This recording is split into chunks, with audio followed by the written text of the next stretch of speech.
Welcome, everyone. This is Pine Leaf Needles, and you are listening to LOTRO Players News, where we take a look at the latest news in LOTRO and here at LOTRO Players. And this week we have with us Andang, Hey, everybody. Terry Adwin, Hi, hi, all. Maven, Hey, y'all. and Erithert. Hello. And tonight, please welcome our guest, Carvette, At your service. at your service and your families. Carvette, could you do us a service by telling us how you got into Lotro, or perhaps even the Lord of the Rings in general? That's fantastic. I love your segues. We will set the Wayback Machine to junior high, where I picked up off the shelf of my father's science fiction slash fantasy section, and I went, Tolkien, Lord of the Rings. I'm going to start reading it. Having been a fan of the Rankin Bass Hobbit, that was like my go-to favorite movie of all time when I was younger. It seemed like a natural extension to get into the books. And then from there, I read the books, and I was like, this is fantastic. And that kind of got me into reading all kinds of sword and sorcery, knights and the Round Table, and just lots of books over the years. But Lord of the Rings has always been one of my favorites. Awesome. All right, then how'd you get into Lotro? When I found out there was going to be a Lord of the Rings online MMO, I was ecstatic, and I thought this is going to be the greatest thing ever. And then I realized that I am not going to be able to play it because I didn't have a computer that could do it. So for many years, I watched and I saw it go, and I was like, "Oh, that's cool," but no.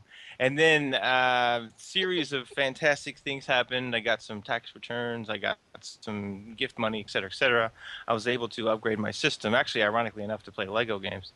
And then a buddy of mine at work, Argaz, actually, for those of you who know who he is, Oh, yeah. said, hey, you should try this game. It's free. And I went, free? Yeah, it was, I guess, about 5 months or so after free-to-play engaged. And I was like, I'm going to try it out. And then I approached the wife because I was like, I know what MMOs are like. I know that when you get involved, it's not like a single player game where you play on the console and you go from point A to point B and suddenly you go, yes, I won. I know that the MMO verse is set up so that the story continues on. So knowing how I am about wanting to learn everything about everything that I can, I was like, oh, I'll have to make sure I clear this with the wife. So I talked to the wife. She said it was cool. So I downloaded and I began to play Lord of the Rings online.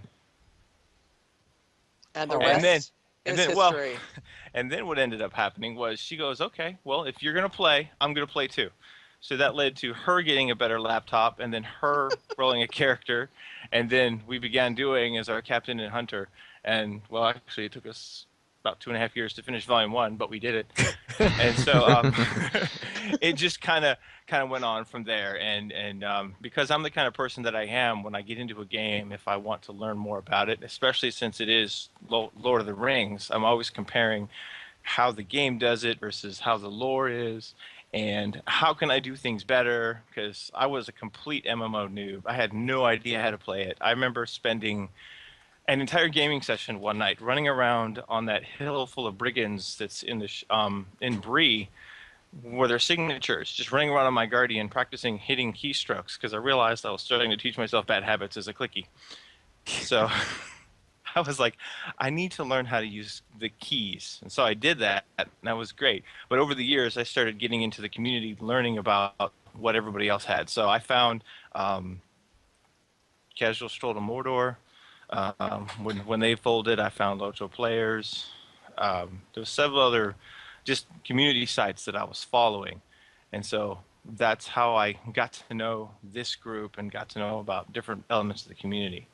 And I suppose the next step is to talk about how I got into the community. Well, starting on Silverload, it was actually Argaz who got me on Silverload. And then Ray actually was another guy I got in fairly quickly. He's another one of our guys from the Tuesday group. We played for a while, then they kind of left the game. And I soloed a lot. In fact, I have a level 92 guard over on Silverload that I pretty much soloed all the way up to where he is, and he's just kind of languishing there. But I didn't group a lot, and I wanted to play more group content. And at the time, over there on Silverload, there were groups, but there was a lot of elitist kind of activity and a lot of high-level stuff, and there wasn't a whole lot that I could get myself into easily.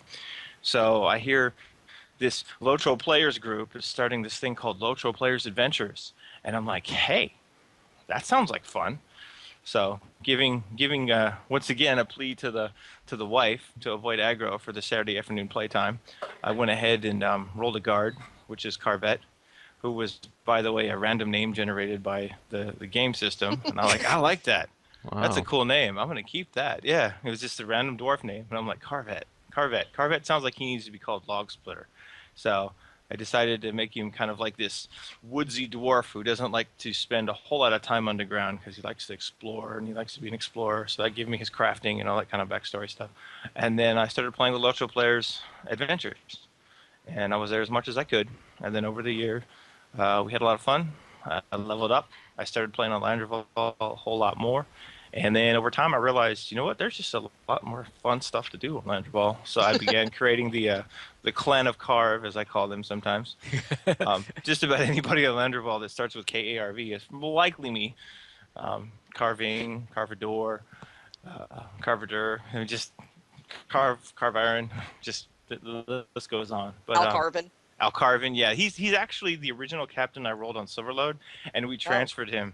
The wife and I transferred him and Bellin in. That's right. We transferred because we both kind of realized we're not playing on Silverload at all, ever. And that character set has such a ridiculous backstory that we've given them. It was almost like letting two friends go to the wayside. Because Bell and Al are pretty much kind of like our in-game personas of us. So we have screenshots of romantic sunsets, and we have adventures and backstories for what we did when. And yeah, we're total nerds, and we own it, so it's okay. And I guess the next thing I could say is the next logical step from there was to stream. So we started messing around with it, and so I started streaming on Twitch a couple weeks ago. Awesome. And that was something that Mrs. Carv wanted me to do about a year ago when we started talking about YouTube videos, and I just didn't have the rig that could do it.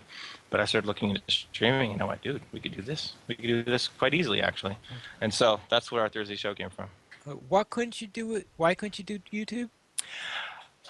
I think probably because I currently am playing on an Athlon 2 with barely a gigabyte video card. I was concerned about storage, and I was concerned about real quality in terms of recording. As it is, my stream is not the highest quality one out there, and I do have a wish list of upgrading my PC so that I can stream in clear quality. I was always concerned about storage, I think, was the big deal. Okay.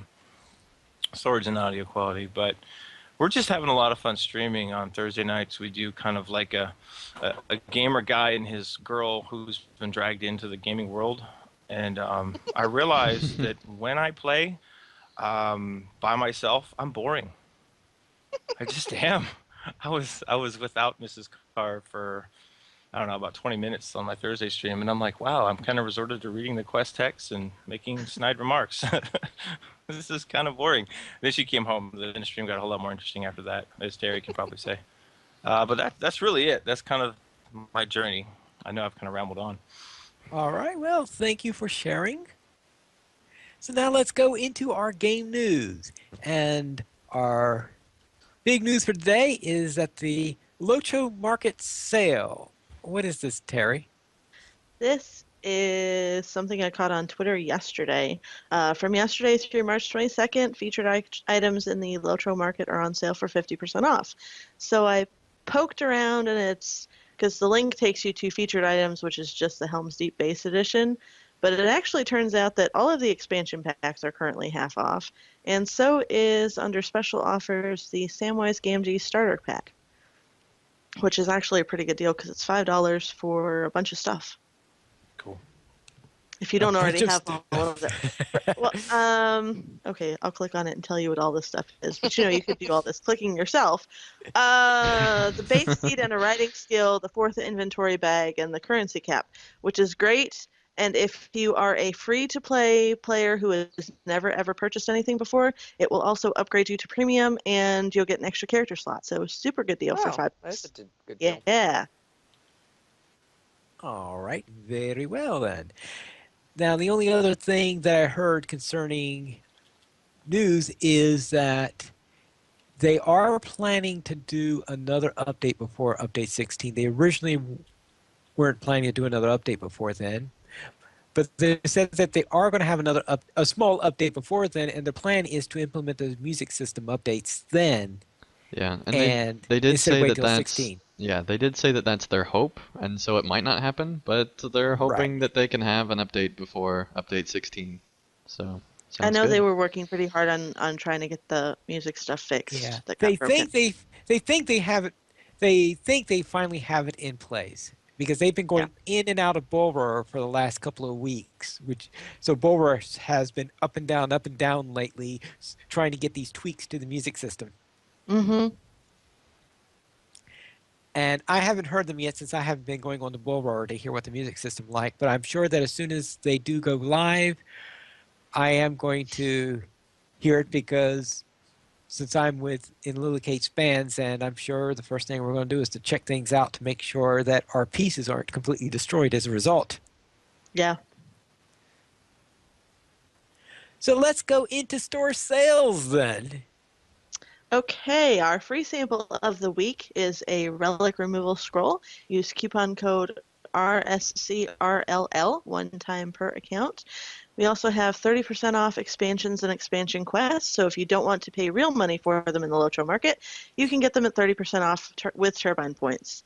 Skirmishes and instances are also on sale. It's a pine leaf sale. Enhanced XP supply, token of the Hornburgs, Nice. and marked acquisition boosts. And the Buried Treasure event is live this weekend from yesterday through tomorrow. Yes, just don't dig too deep. Exactly. Right. So let's go into the site news. And the first thing we have is that there is a 60-day VIP code giveaway. And who's giving this away? We are Pineleaf, didn't you know?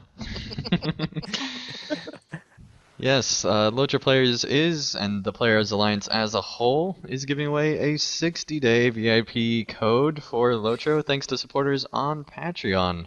And so entries will close on April 4th, and as always, all you have to do is simply leave a comment to the article and make sure that you have a valid email attached with that so that we can, if you maybe end up being the winner, that we can send you your code once that happens. So I So, see 21 comments on this already.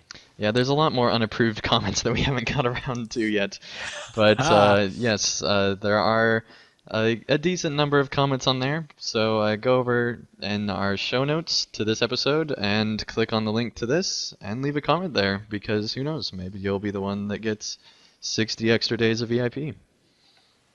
all right, very well. Then let's go into our weekly poll where the question is, what is your favorite kind of group content? And what's the answer? Well, there's various answers. It was a multiple choice question, Pineleaf. But Yes, the but I the did audience, wow, that got way more laughs than I thought it the would. The favorite audience And the winner is. The audience did say that instances with 66% of the vote, 131 votes. And in second place, sadly, Pineleaf, is Skirmishes with 10% of the vote. only 10%. Only 2% ahead of Epic Battles with 8% of the vote. Followed by PvP with 6% of the vote. And then Epic Story Group Content with 5% of the vote. Landscape Group Content with 1 less vote, still at 5%. And Roving Threats at 1% with 1 vote. What did you say? One? What was the first one? Instances. Instances. Oh, okay. So I'm not really surprised by this because, first of all, there's been a huge lack of instances that's probably driven up demand. And also instances are a lot of fun, and there are more instances in the game than there are any other content. So it makes sense that there's a better chance of those being, at least some of them being higher quality. So makes Very sense. well. There you go. This week, Kelly Starshine has brought us another episode of Penumbra. And she seems to be going out near Amansul into the Loonlands. That's right, Pineleaf, and as always, a bajillion images. Some of these are A absolutely amazing. Yeah, some of these I did not know that you could even do in Lotro. Like, it's just ridiculous how good some of these are. Yes. When I This is first saw it, I thought that she was actually heading to do the Amon Sul skirmish, but she turned out to do the Fort of Fort of Ruin one Ronin, instead. yeah. Like especially about a little under halfway through, there's like a crazy orc like yelling out with an axe above his head that just looks ridiculously awesome. I mean, there's just a ton of great images throughout. Yeah, she There's has a one, maybe like two-thirds of the way down, with the two giants and the caption underneath is brother. And some of these things you just never notice. Just the look of surprise on his face cracked me up when I saw it. You get the best, absolute best pictures. Mm-hmm. Yeah, it's really amazing. how she does it, I don't Uh, know. I know. Obviously follows the Corvette school of using the keyboard instead of the Pineleaf school of using the mouse. Mouse. Well, Pineleaf, see, the reason she gets so many screenshots is because she uses the king keyboard to take screenshots. You actually have to press, F11 a few times, and that gets screenshots. Well, yes, but being able to fight at the same time is the tough part. Yeah, that's tough too. Well, Very I well. confess, I have buttons at my thumb too because I got one of those fancy mice.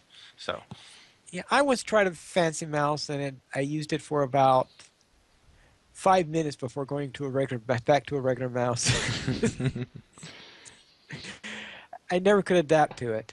All right, let's go into the Nimmerdelian tail spinner story for this week, where Rodriel gave us the story of Thorin's Glare. And talk about some jokes that you could sometimes have pulled on you. This one is a very interesting one, so to speak. I don't know Alright. how, but this does go a little bit back into the background of some of the characters from The Hobbit, Fili and Keely. From when they're young, like super young, right? Like kids. Yes, very young. And What is like the term for a young dwarf? Like I feel like dwarves are the one culture we know least about. well, yes, they go out of their way to. Yeah, they don't share. They don't Yeah. share that It's information on purpose, but freely. it's like, well, Dwarflet, dwarflet? Yeah, I don't know. dwarfkin, And of course, Small beard. yes, small and beard. But according to the Around movie, here. that's Killy the whole time. yeah, it does help. Yes, it does help that their mother is the only dwarf named in all of Tolkien's works. Hmm. that's a female. Female dwarf. The only female dwarf who's actually named within the lore. So it's helped then having a real name in which to attach to when writing that story. That does help. Yes. Now let's then head on to trailers. And this week it looks like you have a trailer from Helm's Deep. That's right, finally from the near launch of Helm's Deep, they made an awesome trailer that goes through various things, and just the voiceover work in this especially is really good. It's one of LOTRO's better trailers for sure. Helm's Deep actually had, surprisingly, some pretty good trailers. Riders of Rohan and Helm's Deep together. So, there you go. Check it out if you have not yet seen the Helm's Deep trailer. Right then let's head into the Family Line part 36, where he manages to make it into the Lone Lands and gets into trouble. Yeah, scary lady. Scary lady, yes. Well, that's a good way of putting it. Yes, she is rather scary. Stranger danger. Stranger danger. And I had thought that he was going to be in here, that if he was there, he was going to meet a certain person there, but apparently they dashed that possibility. This is a fan fiction thing. Maybe that person moved to another zone, Pineleaf. It's possible. In fact, actually, considering all that had been going over in the last few months, it's very possible that he could have going just about anywhere because the the person is there early in the game around October. It is now about April where his story is now. So, and when you have about how much he moves around, he could be just about anywhere these days. Maybe he went to visit Gandalf down in Minas Tirith. Well, that really limits who that person is. All right, let's head into our new player question. So, switching gears here. So what are emotes and how can I use them? We've got, I think we've got some festivals coming up. So I think this is, something that new players should be educated about so they can have some fun with emotes. Well, there's only one emote, it's slash dance, and you use it all the time. It's flavor. It's like the seasoning that you put on your hamburger to give it just that more oomph and that enjoyment when you're playing the game. That's Emotes right. can be anything from a bit of descriptive text when you're typing something in chat to a silly animation where your hobbit laughs on the ground and kicks his feet in the air. It's all of those little things that give it just a little bit more character. And how does one get to them? So if a new character is wanting to like wave, for example, or do something even more spectacular, like they don't even know what they have available to them. The easiest way is if you look to the left of the chat where you type in a chat, there's a little bubble. If you click on that, and at the very bottom you'll see emotes, a list will pop out, and there's about 16 million lists that'll keep popping out as you go down. And those Yes. are the emotes that you can do that have been given to you by the game. If you want to Yep. make your own emote, all you have to do is type /EM and then whatever you want to type. And it'll come up. Say if I were to type /EM jumps in the air, then it would come out in chat as Aerother jumps in the air. Of course, it won't actually make you Yeah, jump it in won't- the air because It won't make that's me the jump. custom. Yeah, slash but it'll EM come out. is the same thing as slash F for fellowship and stuff like that. It's just a chat window that you can use to just chat as an emote. So it's like that's how people can describe what they're doing. Like if I'm in the Prancing Pony, a lot of times I'll see kind of grayed out text that's grayed out on my chat window, where it's like descriptive. So and Yep. so looks over at such and such and says and makes a face or whatever. That's that like /EM and then they're Exactly. typing stuff, right? Yeah. If you want to if you want to like point at something, if you say there's a giant bird in the distance, you want to point at it, you would type /point, points at the bird, enter, and then If it you would have- and your character would point.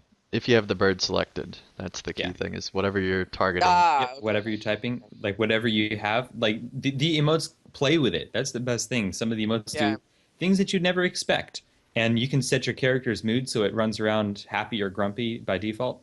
I found out recently that you can get all gold teeth on a dwarf because I turned my dwarf happy, and then found out that his teeth were all gold. Didn't know that. That's interesting. Yeah. Now I So know why he was Cool. happy.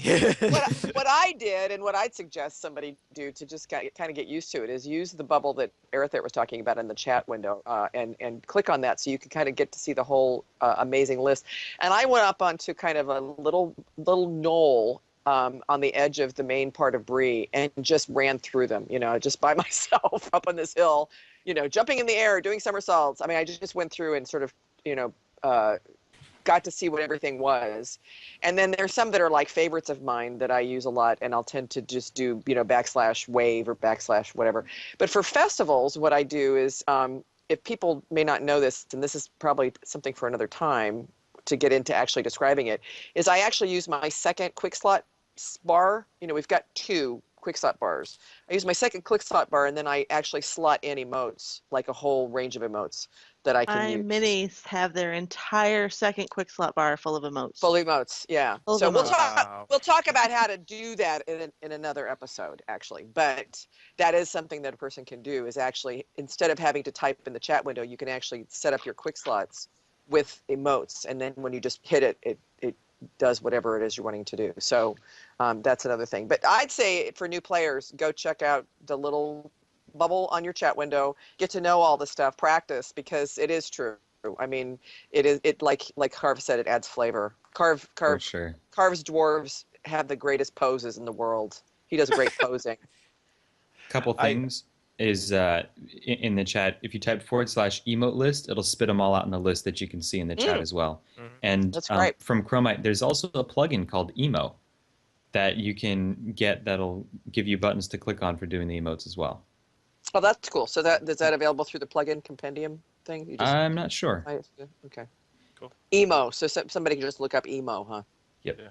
Yeah. Also, a cool thing about emotes is that if you get emotes done toward you, you get hidden deeds. Like if you get saluted 100 times, you get a new emote called Sword Salute, which is way cooler, Really cool. and I really want it. So we just Yeah. need to start saluting each other a lot, huh? Exactly, yeah. Yeah. Yep. Saluting Yeah. and hugging and kissing and all sorts of Yeah, I exciting have things. one Flirting, character. all kind of I have stuff. one character that has the fire breathing one because I think it's is it the cheer that gives you I think that? it's cheer, yeah. Yeah, if you get 100 cheers, then you get the fire breathing emote. But So they but only Yeah, it's limited. it's having it get done to you, not you doing it, right? Having it Right. done to you, and it's limited to like 5 times a day, which is kind of silly. Oh, right. But So you like can't. Lonely Mountain Band, I think actually has like an emote of the month, so they'll run around and like do. So you'll see like people That's a from the great Lonely Mountain idea. Band like just randomly running around and doing emotes to each other. I used to see it all the time when I went to Ales and Tales, and it was hilarious. Those of you who are in the kin that I lead, do not be surprised if you see us start in a mode of the month program. Fantastic. That's great. That's great. I was going to say, yeah, if you want to slap someone, that you were saying about pointing to the bird, if you want to slap someone, you have to make sure you target them because otherwise all you do is slap yourself. Yeah. So which is great. Some of the emote text, if you don't have anyone targeted, is thoroughly entertaining. I Yeah. think flirt, like so and such, flirts with themselves. flirts with Weird. themselves. Yeah. Oh, the other thing about emotes too is you can get emotes like as like festivals, for example. You can pick up the racial dances at there's quests for those, and then you can also and I think you get them as drops too, don't you? Sometimes Yeah. get emotes Sometimes as doing drops, different things. And there and are then you can also buy them in the Lotro store. yeah, And I there's some in let's see in Wythe. That's right, Oh, are in there? Wythe. And in Wythe there are some of the rep bonuses you get there are emotes. I want to Lots of get that golf really emotes cool come line there. dance. Oh, I yeah, want to there's get that like really golf cool ones. line dance where everybody, yeah, the golf ones are neat. And I want to do that really cool line dance that people do, you know, where they do their arm, I'm doing it, but you can't see me doing it. A there's couple people in the chat think that they may have actually changed it so that it counts if you do the emote too, but probably on the Oh, same that would be nice. ridiculous like 5 per day or something, so it takes like a bazillion years to get it done. Now, Lotro Lover, you're giving away one of my highlights for this week. the So just wait there. Do not say anything else to anybody, and I will talk about that. I will say the store emotes, like the mount emotes, I broke down and I got mount rear up I did too. because it's the Yeah. epic est. Yeah. Eh. I totally had to get that one for Yeah. Carveron because he's Yeah. got his Kundalar steed. And then it I- was so cool. Yeah. Rearing up on a war steed is the best thing ever. hmm Yeah. It really is. Like that alone, doing it once, yep, worth the turbine points. We should have a photo op. We should all get together and, you know, do that. Rear up, have somebody else take a photo of us. Except that somebody doesn't play on our server, Oh, Aerithert. Hey now. dang it. Dang it, dang it, You know, dang it. Trish, since you mentioned photo ops, I figured I'd slip this in there. Is that a lot of the screenshots you see where people are doing things in Lotro that you're like, how did they do that? Is Right. likely a well-timed emote Yeah. and tapping a screenshot. So you can get some really cool effects by doing an emote and knowing when to hit the button. We had a video, one of the Lotro video highlights a whiles back, with like the two bandits fighting and then the guy coming back for revenge, and it wasn't specifically Lotro, but it was a movie made in Lotro, and that was made with emotes. Yeah. And nice special effects, but very very well timed emotes. That was Alright. great. You guys gave great info. Thank you very much. All right, then. Let's move on to our week in Lotro, and we'll begin with Andang. Andang, what were you up to? Well, a lot of things, but not quite as many as I hoped to have this week, but I still got a lot done. 4 bullet points worth, which 4. is more than our rule, I know. But I had layover bullet points from the previous like 3 or 4 weeks, so I'm good. Quick, Terry, make another one. That's right. So I finally made it out of Isengard and got the clothes to prove it. So that was a lot of fun. I also fought a falcon and lost a prince, which was sad, but it had to happen. It's always sad. It was. Yes, Pineleaf, that's right. It's okay. Um, I dreamed of a teleport, and this is because there's that crazy dream that you have, and then after that they're like, "Oh, I'm the announcer guy. I can totally teleport you anywhere now. I had this button right in front of me, so I'm gonna teleport you all over the place." And so now I'm getting teleported all over the place because I dreamed. So that was great. And if these bullet points get any more abstract, I'm pretty sure I'm not even going to know what they mean at some point. But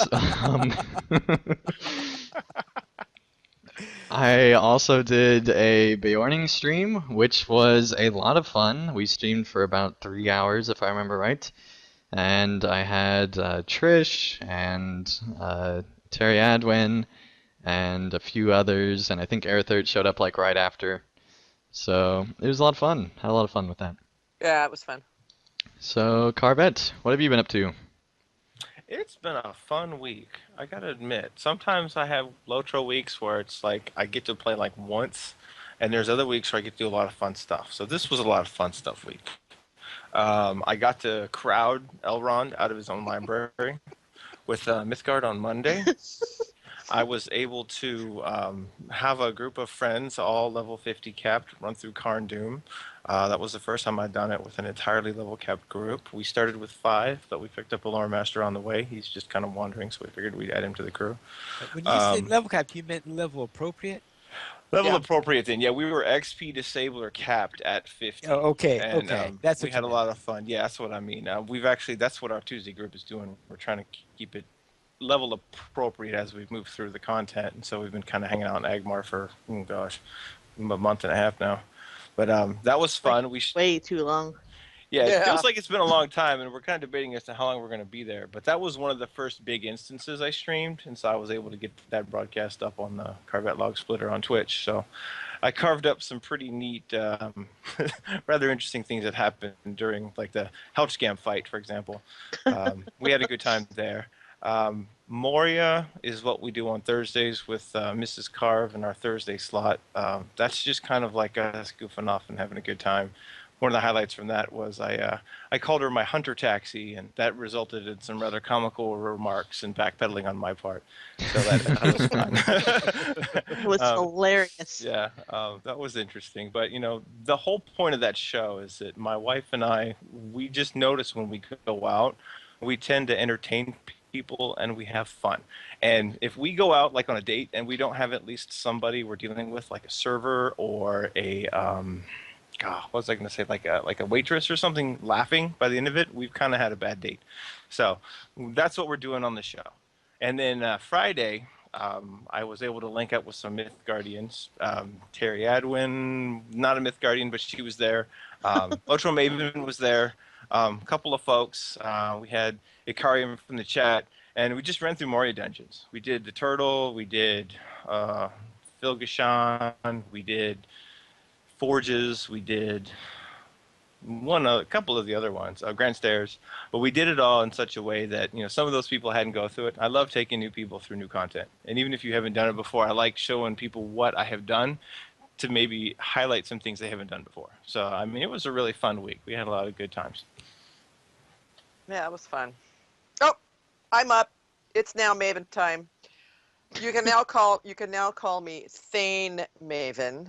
I completed Heightbold. Yes, I completed Heightbold, and I fended off orcs and treachery from Heightbold. So okay. I am complete. This was that kind of completion this week for me. I don't normally complete stuff like this, but I completed Heightbold. I also am now a fully gilded tailor. I've topped out my tailor in the guild, so Oh that my was pretty God. cool. Yeah, and then I had my first ever epic battle mentored by Andang. So Andang and I duoed Helm's Dyke. And I finally broke down and purchased the Helm's Deep expansion, so I now can do epic battles. So he walked me through my very first ever epic battle, and it is different. It's different. It takes a little getting used to.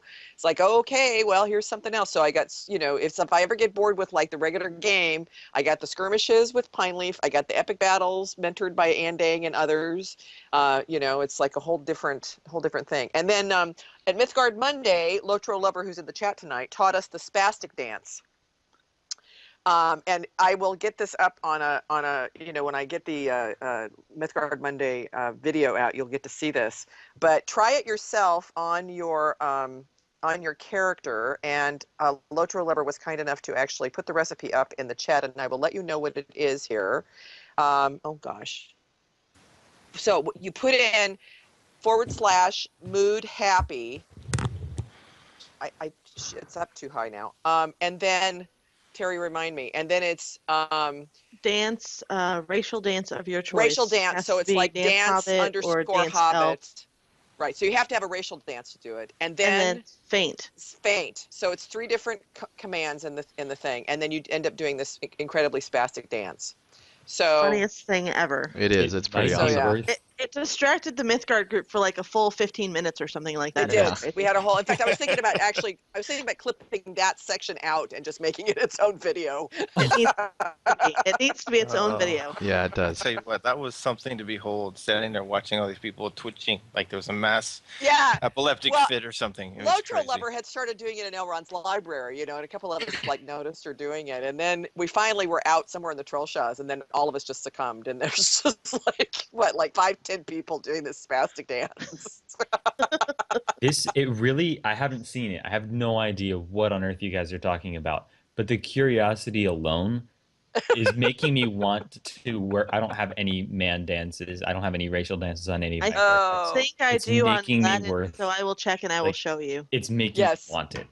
And it also makes me want to /a /work dance. There you go. Oh yeah, you should try it out with your warg. Yeah, want to now. Anyway, so it was really cool. That was fun. So yeah, so those were highlights. Oh, and I'm sorry. Wait a second. Those were highlights. And what about you, Terry? What did you do this week? Well, the highlight of my week is that my burglar got complimented on her fancy hat. I mean, it totally made my week because I worked really hard on that look for her. She's got like this swashbuckler thing going on where it looks like she pieced it together from loot that she got from like the boots look way too fancy for the rest of the outfit, like she got them off of somebody that she stabbed in the back. So not only did this person compliment my hat, but they also said it looks very swashbucklery, which is the look I was going for. So yay! And then I also spent 5 minutes in the Karn Doom day spa on that character, half an hour later. Oh, which is we learned what happens when you do when you try to do a fellowship maneuver at Helchgam, and I ended up in the soup. So that was the you die soup. Yeah, that there's a highlight of it up on Carvet's channel if people want to look. Fantastic. Yeah, it's pretty funny. Because then I was so far out in the lake that they couldn't res me till the end of the fight. Because they couldn't get close enough. So I spent the whole fight and you could see it on the screen at one point. It was hilarious to watch later because you can actually see my character flailing around in the water. Because when you die in the water, you don't just go stationary like you do if you're on land. You actually still flail around like you're drowning. So yeah, it's fantastic. Yes, and every time we went out to beat on that guy's head, I have a hard time with his name. I don't know why. Helchgam. I have it written down here somewhere. Helchgam. Whenever we got to beat on him, I kind of turn the camera and I go, "Look, there's Sarissa. Everybody wave." It was a lot of fun. Yeah, you can time a fellowship maneuver if you do it correctly, but when you have a Berg who admits she's bridge challenged, and it takes her forever to get out to Helchgam, yeah, not so much. Yeah. And that's pretty much what happened. And then I worked on the Warden. She's up to level 47, and then Carve talked me into running some content with him, so I dragged Ikarium from the chat in with us. So we did a couple of 3-mans. And I created a spider on Glad and Creepside and she's now rank 1. I got her up to rank 1 today. Her name is Terry Webbs. And Of course. Aerithert suggested the name for the little baby hatchling that the spiders get. So the little baby hatchling is Kill Me First. Oh, good grief. It's actually usually good advice to kill the little hatchling first, so I'm helping people here. Yeah, they actually do quite a bit of damage. The little baby hatchlings do. Those Yeah. are some nasty spiders. And I also creeped around today on Terry Fluffs and snacked on some Frapes. We got in a little work pack, work puppy pack, because we had like 3 rank 5s and a rank 2 and a rank 1. And we were picking off stragglers from a Frape raid that was out. I discovered that hunters are very, very squishy, especially if you can catch them when they're lagged. And I probably shouldn't be enjoying that as much as I am. Oh no, absolutely you should. The person who got me into Creepside, Aerithert, what did you do this week? Speaking of snacks, we had lunch runs. Yeah, that was almost like Pine Leaf worthy. Yeah, that was great. Pine Leaf's rubbing off on some of He us. is. He really is. Yeah. Anyways, we did more chicken runs. We did Evernight and Elendilmere this weekend. This past Wednesday. Evernight unfortunately experienced snacked chicken. We did lose the chicken, but because it's rough on the EU servers because I don't get home from work until close to 7, and so I start at 7, which makes it rough, over on the EU servers where all their folks are up and they're like falling asleep on the keyboards. Doesn't make it any easier for sure. So coordinate with some folks. We're going to find another time for them to do their second try so we don't have the same thing happen.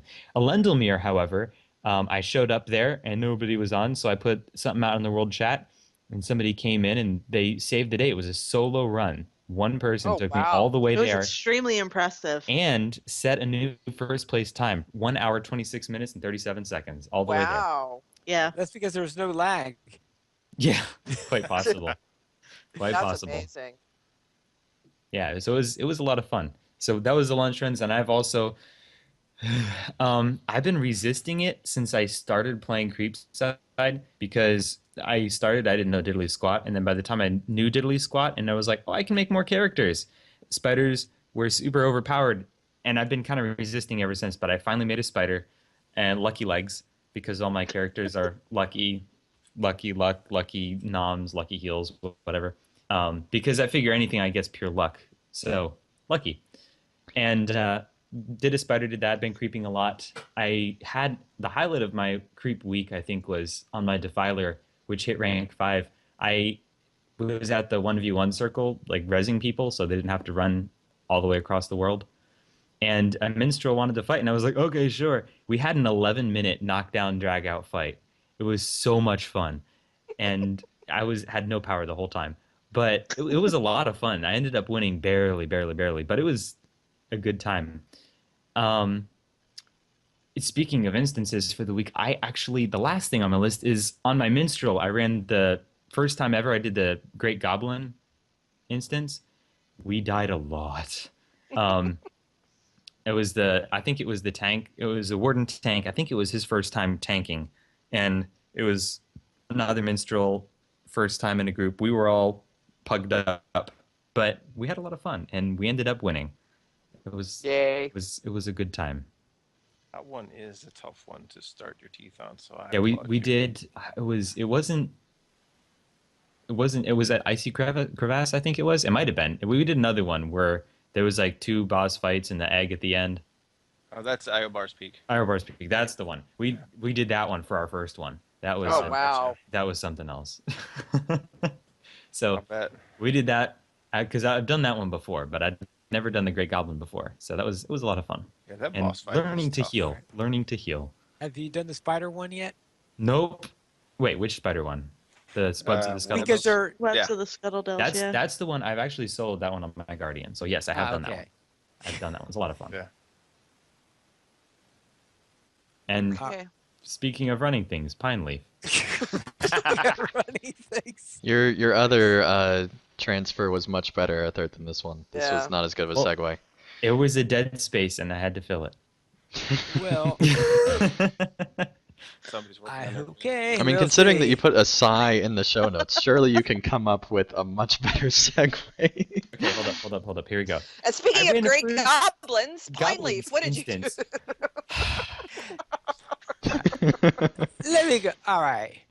This week I was running parts of Gondor on my Bjorning and also on my Captain.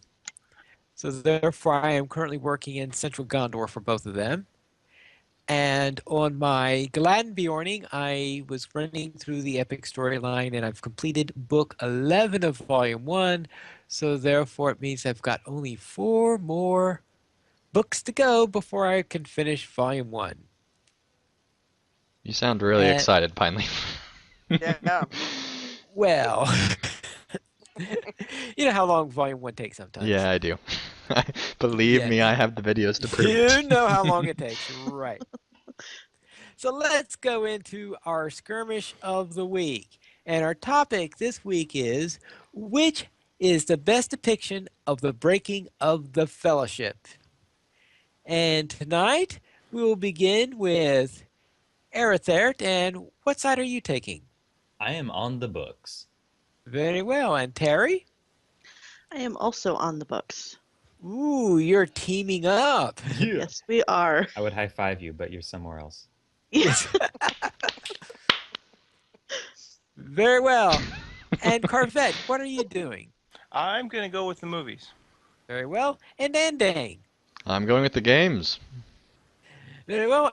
And it looks like that Maven is acting as our conscientious objector. Well, objector's really not a very good word, but I just I- suck at debate. So Conscientious Okay. abstainer. I thought Or that observer. I thought that you were going to be our cross-examiner. well, I suck at that too, but I'll try. I'll give it a try. Okay. Go with, Well, like, I guess there is that. Skirm little I'll give it a problem. shot. Let's. Well, I'll try. I'll see if I can come up with some cross examinations. Go with Skirm Groupie. Skirm groupie. There you go. Skroopy. Scroopy. Oh my That sounds like a goodness. disease. That just sounds like I've got a bit of a Skroopy going on. please there's a sigh for some groupie. Very well. Arithert, could you please begin?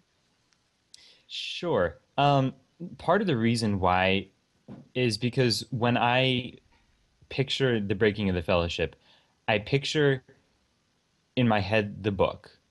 And when I'm like the movies is for me, I think like they all have their strong points. The movies has got the feels going on. All aboard the feels train. The games you get to see through everybody's perspective, well, some perspectives.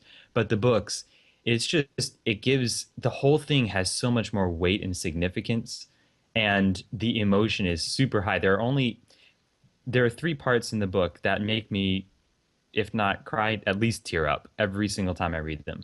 And it's the end where Gandalf's like, I will not say, do not weep, for not all tears are an evil. Like that whole ending scene in Sam, well, I'm back. Like that bit, the charge of the Rohirrim on the fields of Pelennor, and the breaking of the Fellowship. Whenever I read it, it's like, it just, because it's some of Tolkien's work. It's not his best storytelling because it's a little here and there and everywhere. But you get the chaos, you get all of it together. You get Sam's panic and what is the most important thing for Sam right now, and you get that. It just, to me, it captures the feel of what the meaning of it, the depth of it, what actually goes on. The emotion of it is the highest in the books, I think. Very well. And Carvette, why do you think the films? Why do I think the films? Well, I had to look at this from kind of a macro view. So I looked at, we're talking about what makes the best depiction. The depiction being defined as, what we're showing, what we're describing with words, a story, etc. And so the breaking of the fellowship, is that point in the story we come to realize the tensions in Middle Earth and individual characters makes it impossible for the fellowship as it is to carry on its common goal.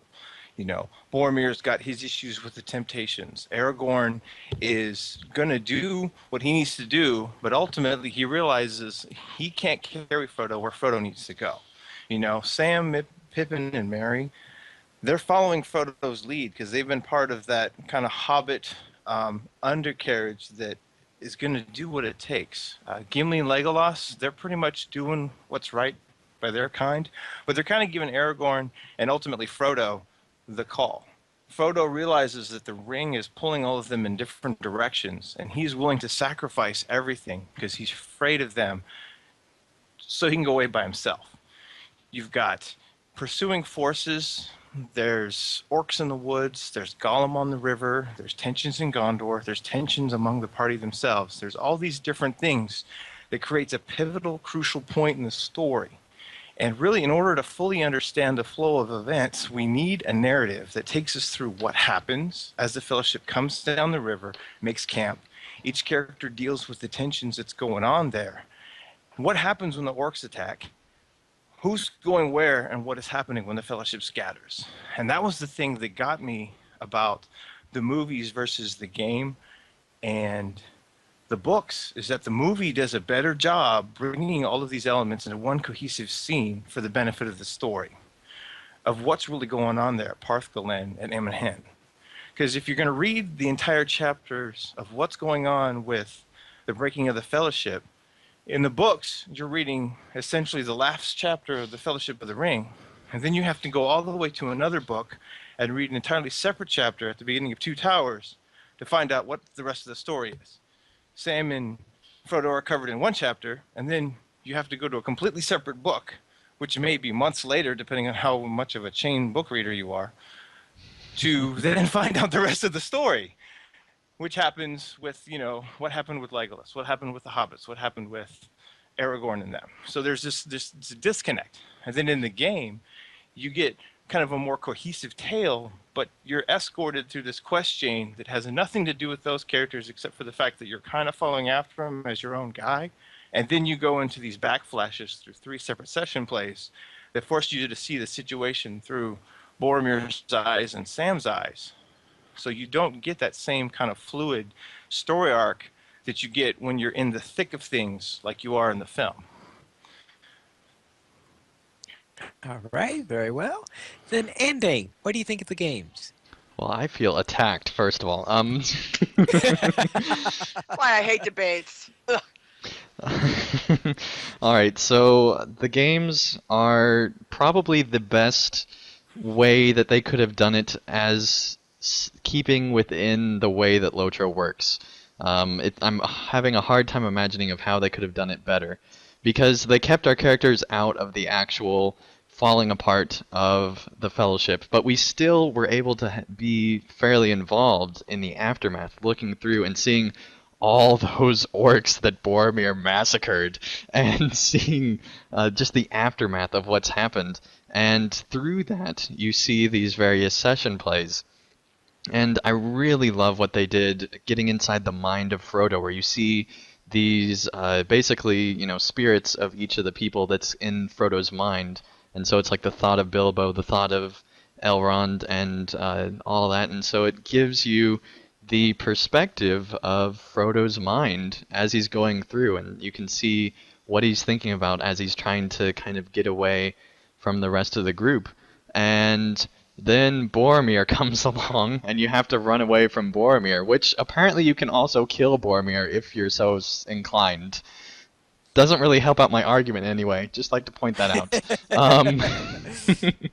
And then once you're done, running away, you get to then go be Boromir in his heroic death attempt as he tries to save the hobbits. And I really love how they renamed all the different characters in LOTRO based on what Boromir thinks of them, where it's like the Hobbit and the other Hobbit and the Hobbit's friend and all the elf and the dwarf and all the different names, and the only one that's named is Aragorn because the men are the only people that Boromir care about, apparently. And I really love how they made Boromir's character have that reversal, and it changes the names by the end. And so you see his changing character in mind and in action. And I thought that was a really cool touch. And then you get to Sam, where you get to go and be in the boat with Frodo at the same time, which, that's such an iconic moment. And it's so great to be doing that in the books as well. So that's my argument so far. Very well then. Terry. Okay, so let's address Boromir, because I feel that the books give us the most sympathetic treatment and the best depiction of Boromir, because in both the films and the game, the whole Boromir even wanting the ring kind of comes at us out of nowhere. I mean, we don't have a whole lot of foreshadowing in either version, um, which is kind of why the Fellowship broke in the first place. It's like all of a sudden you're in the session play with Frodo and hey, there's Boromir trying to take the ring. What's he doing? And we don't even really see that in the movie. It's just hey, this guy's here and he seems very much of a jerk in both of those. Like he doesn't even care enough about the hobbits to learn their names. And in the movies, we see very little of him actually up until he dies heroically. Um, but in the books, he actually gets a fairly sympathetic treatment. Like we get that Frodo kind of understands that, yes, this is his plight, but no, that's not the direction that he needs to go.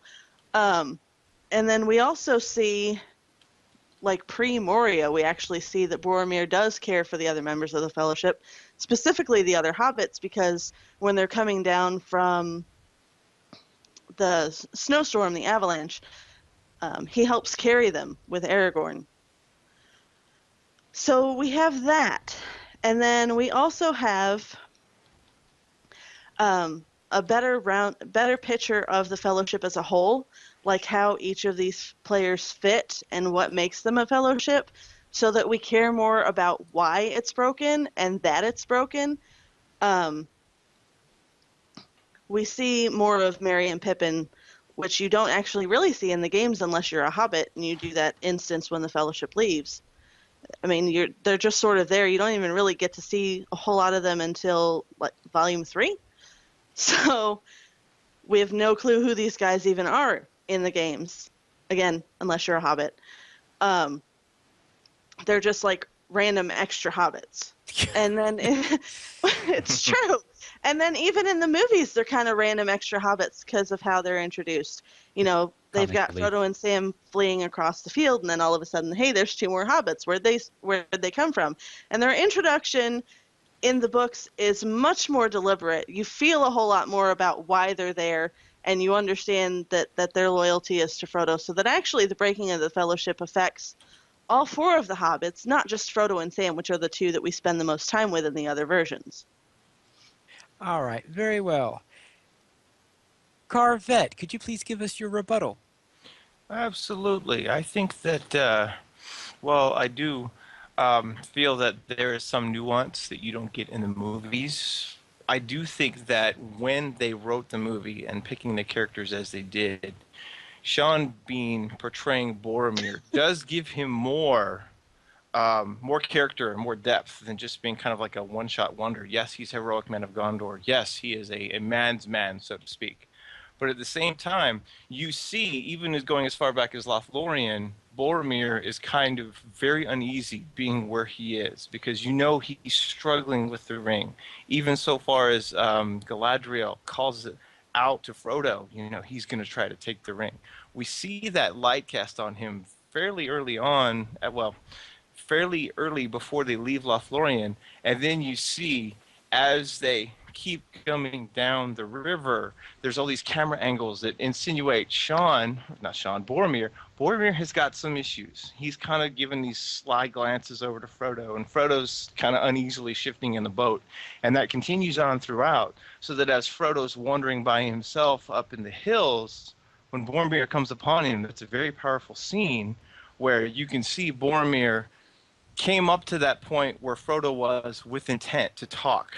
And then you can see how Boromir's anger rises and how his temper gets the better of him. And then he goes after him, which is the same you see in all three versions of it. But I think the movie depicts the emotions, the character, and how Frodo, in a matter of desperation, because he's got this man who's 3 times as big as him, is jumping him. He puts on the ring. He runs away. Boromir trips, falls, smashes his face into the ground, and realizes, you can see the panic on his face. What have I done? I've allowed this thing to cloud my judgment. And you see later on, going back to where these 2 random hobbits show up, Merry and Pippin, knowing they have been part of this crew for the whole time, when they're calling out to Frodo as the Uruks are swarming the mountainside, come hide here, and Frodo looks at them and says, nothing. And they're staring at him like, what's your problem, dude? And the two hobbits are looking at him, and then one of them goes, he's not coming. And the other one's like, what? And so they jump out. Then all of a sudden there's this realization Frodo is leaving them, and it's their obligation to cause a distraction. So they jump up and down, and they turn from these two hobbit frat boys to these two noble sacrificers who they basically throw themselves, they jump on the grenade, as it will. And so they go running off down the hill. Frodo goes his way. And then later you see Boromir chasing after the two hobbits, and just taking it for the team, man. 3 big old Uruk arrows to the chest. He's still fighting, going at it as best as he can, until it buys time for the rest of the Fellowship to show up. There's a line in the book that I thought was particularly interesting. You don't even get it until you're like fairly deep into chapter 1 of book 2, The Towers, where it talks about how Gimli and Legolas finally meet up with Aragorn. Legolas's arrows are spent. Gimli is sweaty, and you're like, what happened? How did they get to this point? What have they been doing? And in the movie, you see they're kicking butt and taking names. They're dropping orcs left and right because there is a battle on the hilltop. It's not like this, oh, well, I guess we've had some issues, and we're going to have tea, and then we're going to break, and it's going to be all civil, which is kind of the feeling I get in the book. Yes, there's some emotional drama going there, but it's nowhere near as hectic as I feel like that hillside could have been portrayed based on what was actually going on. There's orcs everywhere. There's people losing their minds. So yeah, I definitely feel like the film did a better job there. All right then. And Dang, what's your rebuttal? Yes, well, Boromir is definitely shown in the games as getting farther and farther apart from the team, to the point where I'm pretty sure he has a Made in Gondor yardstick that he just keeps trying to move farther and farther away. And of course it has to be Made in Gondor because, well, Boromir. And so he keeps getting farther and farther away from the group, and when you talk with him, you can tell that he's not at all happy with what's going on in Lothlorien, and as they keep moving on, and whereas the rest of the party, there's at least some kind of camaraderie with them. I feel like in the films, it does a really good job showing what's going on. As with all the adaptations, I think that they do a really great job. But I feel like that there's almost too much fighting going on, because really it's I don't think the departure, the breaking of the Fellowship should be that violent, where, sure, there's a ton of orcs going around and stuff like that, but ultimately it's more of a story about Boromir and the hobbits than it is about everywhere else. Whereas in the games, you see they're all kind of sitting around the campfire, kind of like how he was saying, and I like that because it shows that, they could have prevented what happened to, where Boromir and Frodo were left alone. But instead, they were too busy, talking to each other and having a good time. And in the books, I feel like that there is just, there's a ton of character development and stuff like that, but there's almost not enough focus on the combat and things like that. It's, sure, there's some combat going on. It talks about how Boromir does his kind of stand, but it doesn't show what everyone else is doing. And so I think the game puts a nice balance between the two, where it shows what's going on without going too far into the Peter Jackson violence machine. All right then. And let's see. Aerithert, could you give us one final rebuttal and we can close up? Sure. For the films, I will say one thing it's important to remember is that when we're talking about the breaking of the Fellowship, we're talking about this, not just the chapter in the book. We're talking about the scene, the event as a whole. So when you say that it breaks it from one book to the next, yes, it does. But we're not talking about just the chapter. It's not an incomplete telling in the book. It's one book. That's another thing you say. It goes from one book to another. Technically speaking, The Lord of the Rings is one book. It is one cohesive story. And you get the same thing in the movies. It goes from one movie to the other right dead smack at the end of the scene, minutes after the book does. So I will say that the suspense that is in the book and the storytelling that's in the book makes you go from one book to the other. I don't know of anybody, like I know of people who have stopped reading in The Council of Elrond, and I know of people who have stopped reading in all these other places, but I don't know of many folks who have stopped reading and just left Merry and Pippin and Aragorn and Legolas and Gimli and Boromir and not cared about what happens to them. Doesn't happen. Tolkien does a masterful job of leading us from one point to the next because he does have the suspense and he has the emotion. There is not as much combat as the movies as in the books. Films gets the battle scene. You got that one long shot coming down the hill with all the Uruks tromping through the woods. Yeah. I will say though, it strikes a balance. There's not a lot of combat because remember, for Tolkien, the main characters in this story aren't the stuntmen. The main characters in this story are the Hobbit. Specifically, he calls Sam the primary hero of the story. And it's true. You see it in this scene like you see it in very few others. Sam is the hero, and you see it. You don't see this very much in the game. You don't see it very much in the movie. As you see him wading out into a lake. Cool. But he's not like the hero the way he is in the book. About the hobbits, up to this point in the movie, they're mostly comic relief. In the books, like Merry's the smartest of everybody, basically. And in the movies, they become who they are in the books at this point, who they've been in the books the whole time. About the games real quick, the whole other Hobbit, that Hobbit, elf, dwarf thing, it was funny. I laughed. I thought it was great. I took a screenshot, but it assumes a lot. Like that he doesn't care at all about the rest of the Fellowship, even enough to know their names. That's a huge assumption. Yes, he changes to the end by the end of that session play, but that's just assuming that all of his character development takes place in that one instance, which isn't true. Overall, I would say I think the book has the best balance of emotion and action and showing who people are. All right then. Do we have any cross-examination from Maven? No, but I think I know what my role is now. I think my role is mopper upper. Like after you've made your decision, because I can think of a lot of things I want to say, but I don't want to. Okay. She's commentator. She's the second opinion, if you will. Yeah, I'm the mopper upper. She's the official second opinion. The official second opinion. There we go. We have quite a series of different arguments. Each of you trying to convince me something else as to what the breaking of the Fellowship is about. Because we have one case, one for the films, who's trying to convince me that the chaos of there is what it's about. And in the books and that we feel the panic more in the books, and that in the games, understanding the minds of everyone. And it's very difficult to try to decide who is right in this, because they're all different opinions on these matters.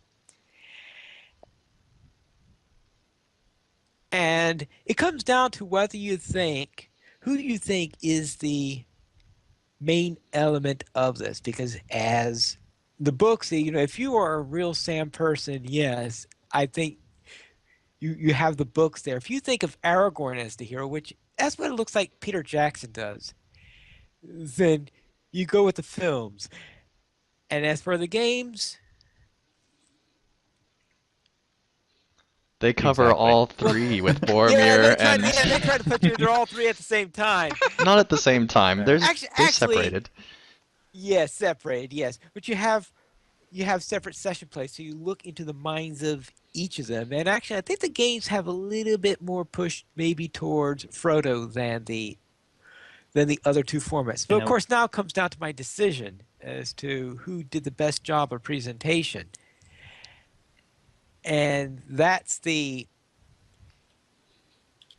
I think we'll have to go. I know we had double team there, but I'm going to have to go with the books. I think it's a tough decision finally. Yeah, it was Yeah, a very that was tough tough. decision. And tough And I will decision. say that the Everyone's getting better at this. This is hard. yeah, that's the thing Yeah. is everyone's getting better at that. It's very difficult to toss one out and then look at the other two is because they all had their really good points in there. And well, and I I have a feeling think having two on that side I think helped it a bit, which is yeah, I think might we might though avoid that in the future. probably. I think the biggest thing is just that the breaking of the fellowship is done so differently and so well in all three forms. It is. And Yes. I think that this, like going into this, I was expecting this to be the hardest decision that you're going to have to make so far because Yes, it is a because really tough one. they did it in a way that fits their medium. Because the Mhm. books Right. and where you're immersing inside it, and then Tolkien liking his cliffhangers between. Now I'm going to use the word book because because there Right. are He six labels books them in books, Lord yeah. of the Rings. The Yep. official label That's is what book, I- and that's That's six. one of the main and there's things I six wanted of to those. say is there are six. Yep. There actually are 6 books, even though he Correct. intended it to be one big And volume. he It's does 6 books. he does like a bit of a cliffhanger at them because at the end course. of book one on the Fort of Bruinen, there you have this cliffhanger. At the end of book two, in the middle of the breaking of the fellowship, you have a bit of a cliffhanger.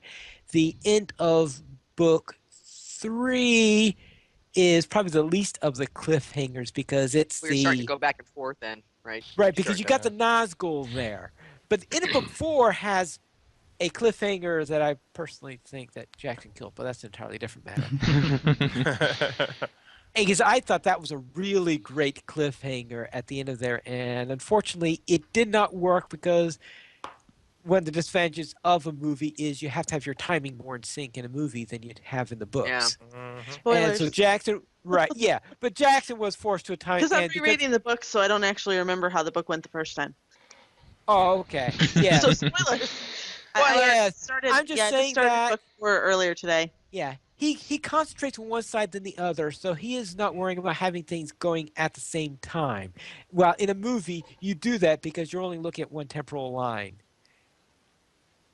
So, but his is a place where they all did their medium best because the films, yes, showing you this chaos and the battles and stuff like that, and of course the games where you're able to look in different personalities at different times and see how they react. I I agree with you. I think that's what makes this so difficult. Is I think they're all well done for their mediums. Absolutely. I do tend to be more biased toward the books. I mean, I just think Tolkien has a really good way. Even though I do, and I agree with a lot of what Carp said in terms of maybe it's not his best writing, but the storytelling. I don't know. It's just he did it really well. I do agree also though, even though I like the books the best, with the cutting up. I mean, the cutting up of the cliffhanger thing, and also having to wait until you get all the way through book 3 before you find out what Frodo and Sam are up to. Actually, we've talked about that in the classes that we've taken, on the books. It makes it kind of difficult. But I agree with Erethaerd. I mean, Boromir's dying is one of the places I shed tears every time I read the books. I mean, it's just the whole way that Tolkien describes it, and the whole, you can understand the reasoning. I think the game does a nice job. But I do agree with whoever it was that said it. Was it Erethaerd that said it? I mean, I do think Boromir's given kind of short shrift in the games. I agree that in the movies and in the Yeah, books, he's really a prince. Yeah, He's I a think prince. The guy is a prince. I mean, he's a nobleman. He's, and I think in the movies and in yeah. the books that shows more, and in the Yeah. game not so much. I think You the get main his thing with the game motivations. is that that's his moment that's his mindset at that moment. And so I think, he knew the names of the Which Hobbit at one point. He knew the names of the dwarf. He knew the names of the elf Well, at but one he's kind of point. surly the whole time, like He back in is. Yeah, Rivendell where they take off, and he's kind of they don't you know. really do his character justice, and I'm okay with that as far Yeah, as me the too. Lotro game goes. Yeah. And actually, now that we're not arguing about it, I can say that I really enjoy those session plays. Mm-hmm. And that Boromir session play is tissue worthy because it makes me cry every time. Yeah, Well, and I I agree. think part of it is the films and books have already happened. So they did something else by making it be funny. And you don't see that coming Yeah, because you don't that's expect true. that. So That's And true. I'm That's curious true. to see like you know how the movie Faramir is like the book Boromir, or excuse me, like the game Boromir, where you don't get enough of the character, and no, that's not how he actually is. Yeah, right. I wonder what they're gonna do with Faramir. I hope Boy, that's a they. good I'm sure that like so far for just about all the characters, they've done them how they are from the books, and I expect that to happen again with Faramir. I'd be surprised Right. if they went all Jackson 100% on that, but Right. it'll be interesting All to right. see. This was Yes. hard going into it, man. I remember Yeah, it when I was. looked at the show notes, I was like, "Whoa!" Sure, I Corvette will step up and take the film. You did great. Yeah, I You're think really an I thought honorable you did mention great. definitely needs to go to Carvette because Terry Adwin and Aerithert were already on the books, and I was already on the games, and so he just comes in and has to do the films. And, you know, And you luckily, did awesome. yeah, he did And awesome. he knocked it out of so, the park. He really did. I tell you mhm. what, when I saw that, I was like, I better get some homework done. So Yeah. I pulled out my copies of the books and I reread the chapters, and Halfway then I through. watched the film, and then I went to the wiki and I read through the instances because I was Oh like, my dude, I haven't goodness. done those in like a year. I need to figure out what happens. And the sad thing was, it's like, I don't, Aerithert, you can now count me as one of the people who read The Fellowship of the Ring and stopped. And I'll tell you why. When the movies came out was, I think, the last time I fully read through Lord of the Rings, you know, back in 2001, 2, somewhere around there. Yeah. I reread The Ring, The Fellowship of the Ring, all the way up to the end of the book, and I was like, okay, I've reread the book, now I'm ready to see the film, so I can be a lore guy, and I can compare and contrast and da-da-da-da. And when that fight scene broke out, at the end of the movie, I was like, what is this crap? This isn't how it ends. What? You know? And then later on, I read the next chapter and I was like, oh, I didn't get the whole story. And so as I was but you read rereading it, I was going, dude, this is so awesome because the narrative really does flow. And see, I should know better because I know that just because it's a chapter break doesn't necessarily the ideas stop. I should know this. Right. I teach this. Right. So I'm like, okay, yeah, but that was kind of where the whole thing came from. It's like, you know, the narrative flows better when you include those two chapters together to get you a better picture of what's actually going on M1 Hen. Yeah, All right. halfway through when you were talking, I was like, "Oh crap, he did his homework." I did. Yeah, that did come out through. And For sure. in fact, I think the tipping balance in between the books and the films was when you brought it to stuff with Sam, I think, was the final tipping point. Man, I knew I should have gone into Sam a little bit more. It's like I was thinking, you know, the way that Jackson does the scene with Sam when he's running out into the boat. In the book, it's like one line where it's like Sam misses the boat by a yard and then he's drowning and photographs him. But in the movie, it's like, oh, Sam is like, there's no way he's going to reach that boat. And he Yeah. can't swim. Frodo and him know it. And he just throws him out there like, I'm going to get you come hell or high water. And Frodo has to like paddle like mad to save his buddy who's just crazy enough to go for it.